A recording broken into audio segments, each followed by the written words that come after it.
Queridos amigos, é com grata satisfação que estamos aqui de retorno para mais um vídeo do estudo das obras de Amélia Rodrigues Espírito, e estamos aqui analisando a primeira obra, Primícias do Reino.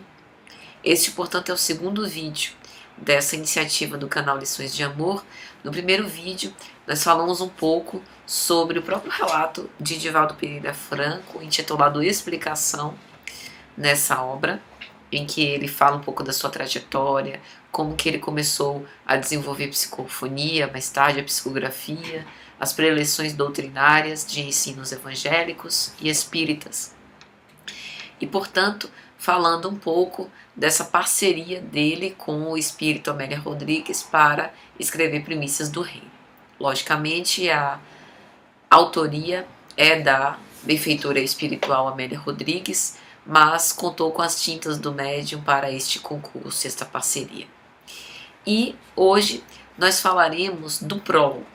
O prólogo escrito em 25 de fevereiro de 1967 pelo espírito Amélia Rodrigues, e ela inaugura o prólogo falando do capítulo 20º de Lucas, quando Jesus orienta a população com respeito à análise de uma moeda, em que alguns convivas se questionavam e se perguntavam sobre os pesados tributos que deviam a César, e querendo evadir-se deste compromisso, desse dever civil, Jesus pega uma moeda e pergunta: de quem é a esfinge, de quem é o rosto que está esculpido nessa moeda? É de César.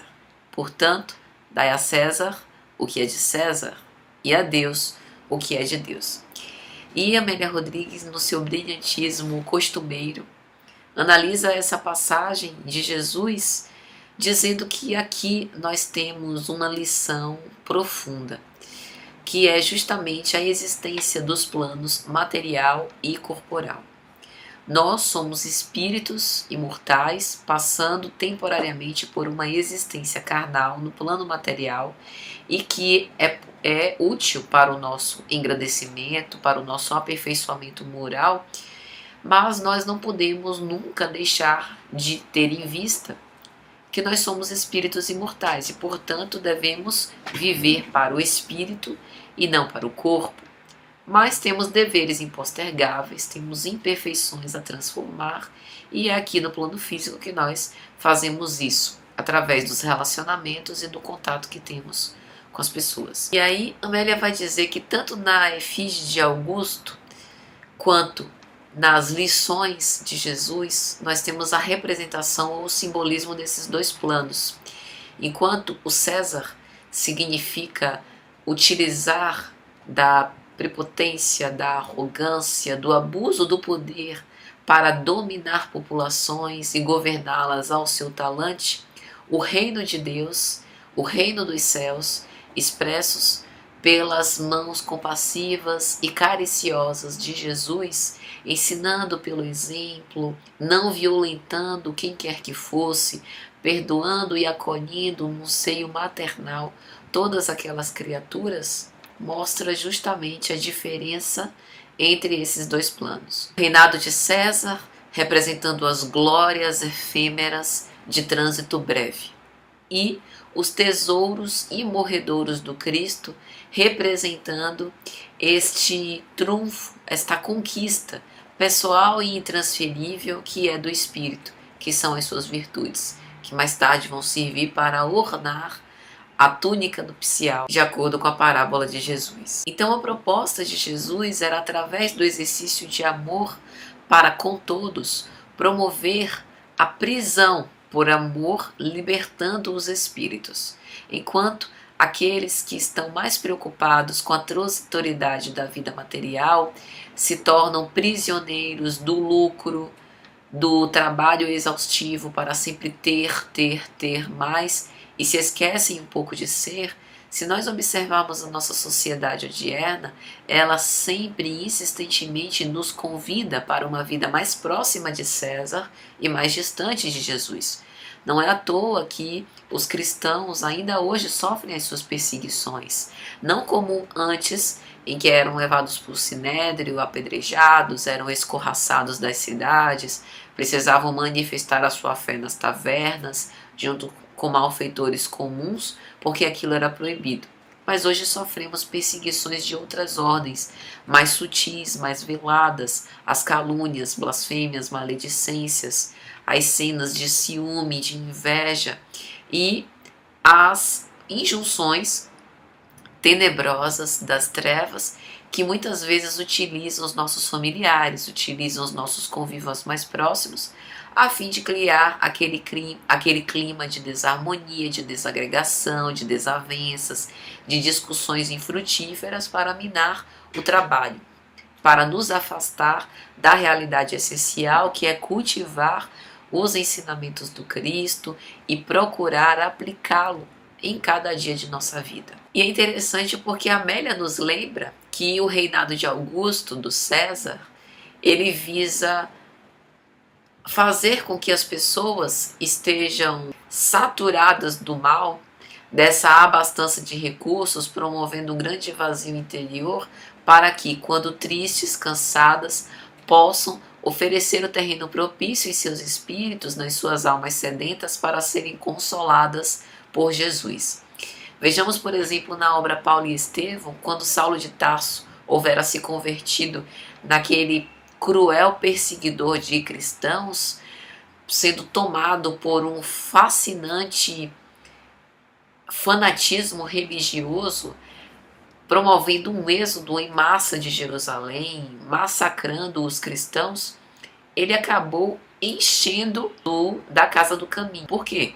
Porque as pessoas buscavam sequiosas ajuda, consolo, amparo, algum alento, e era lá que eles conseguiam encontrar.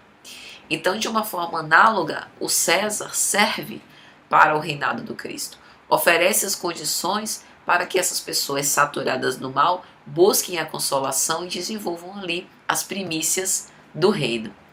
Há uma mensagem de Emmanuel fabulosa falando sobre o César na obra Pão Nosso, que ele diz mais ou menos assim: nós podemos exercitar as primícias do reino de Deus vivendo para o César, vendo no César um irmão que não consegue compreender a excelsitude da mensagem do Cristo.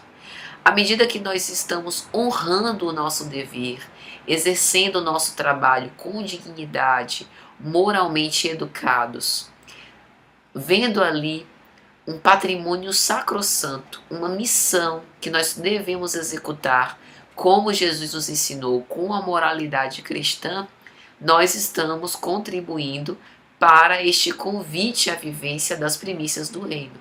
É muito fácil a gente viver uma vida angelical entre espíritos puros. Difícil é a gente desenvolver esses patrimônios virtuosos vivendo junto com os Césares arrogantes, prepotentes, que tentam abusar do poder para poder prejudicar e explorar as pessoas. Então, para nós que nos dizemos cristãos espiritistas, essa é uma oportunidade imperdível. Viver na Terra com os olhos no mais alto, mas não perdendo essa oportunidade enquanto aqui encarnados. Amélia vai falar sobre onda avassaladora das paixões, das lutas e dos naufrágios morais. Como nós temos sido convidados a isso, a vivermos nessa ansiedade em que não podemos parar um pouco para recuperar a nossa serenidade. Se nós formos envolvidos pelos ritmos galopantes dos nossos dias, vamos enlouquecer, vamos tomar essa capacidade de discernir a nossa serenidade, esvaindo os recursos que nos foram dados pela divindade, a fim de que nós pudéssemos converter a nossa vida num manancial de bênçãos. E enquanto as atuais ciências, principalmente as ciências humanas, que visam, através da psicologia, da sociologia, apresentar conceitos ditos modernos, que na verdade ferem esse panorama moral educador tão importante como uma extensão das células familiares se nós formos e nos engolfarmos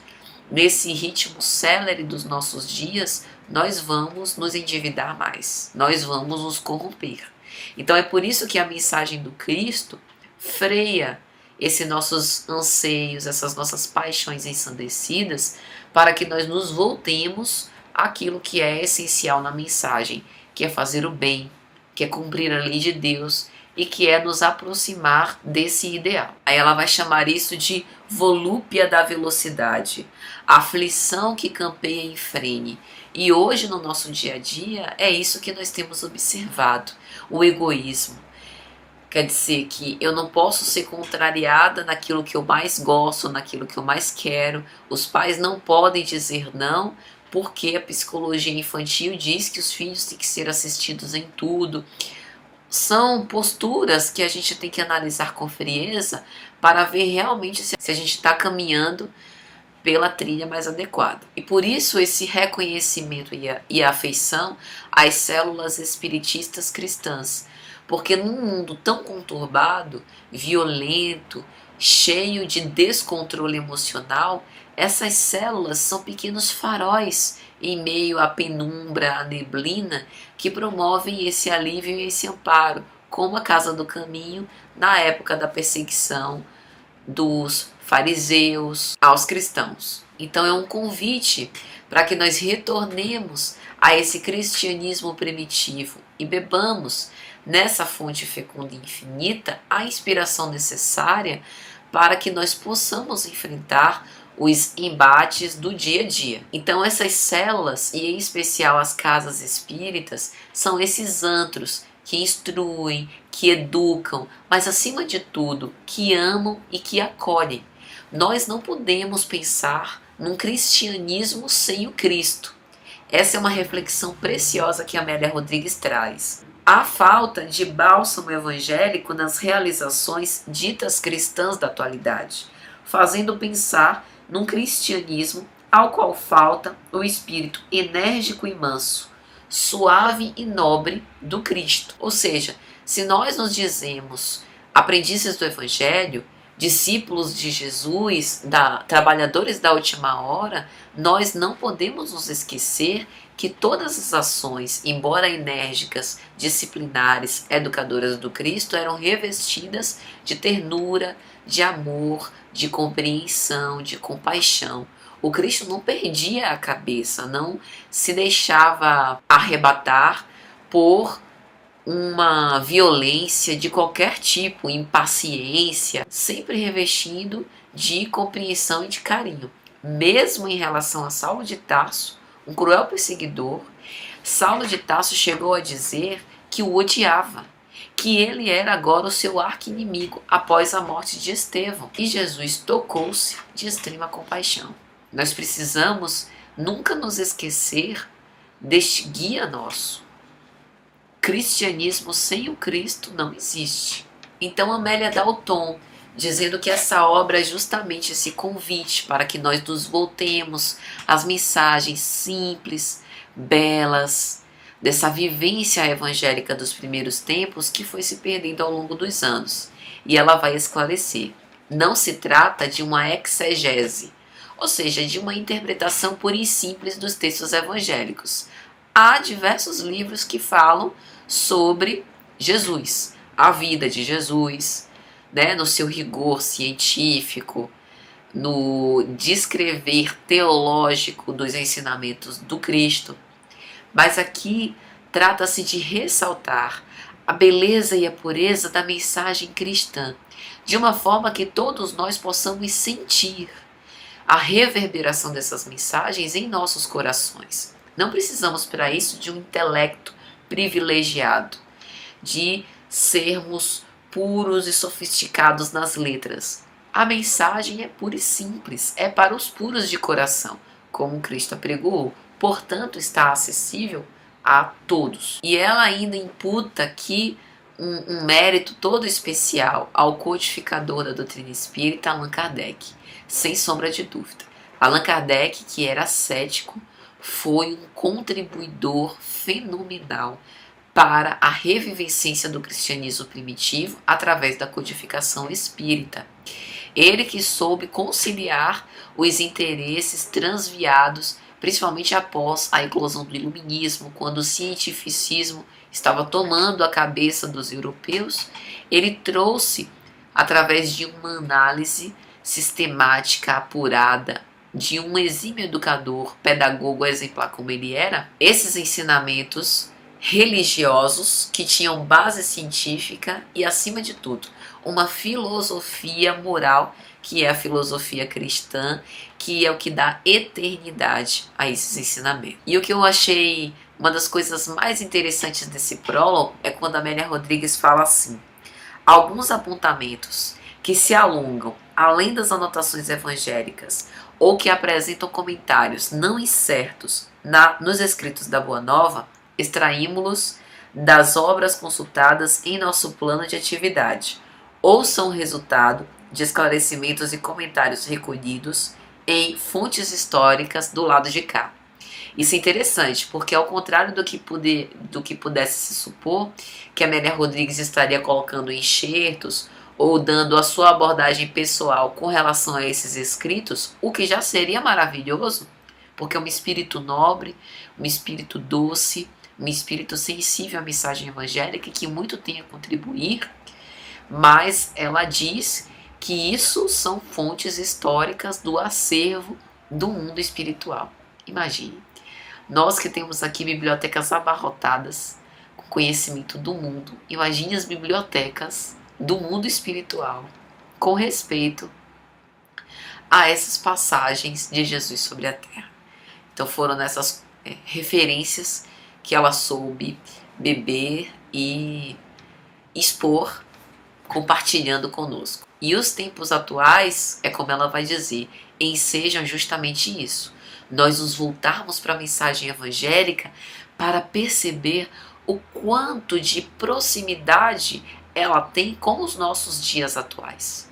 O quanto que nós podemos nos beneficiar com a mensagem evangélica para nos sentir consolados, para sentir esse refrigério, essa calma, a mesma serenidade que fugia no olhar de Estevão crucificado, também nós, quando padecemos de mágoas, de ingratidão e das dificuldades de toda sorte nesse planeta de provas e expiações. Portanto, aqui nós temos a oportunidade de converter a nossa vida num laboratório de prática dos ensinos evangélicos. Meus amigos, essa é a Amélia Rodrigues.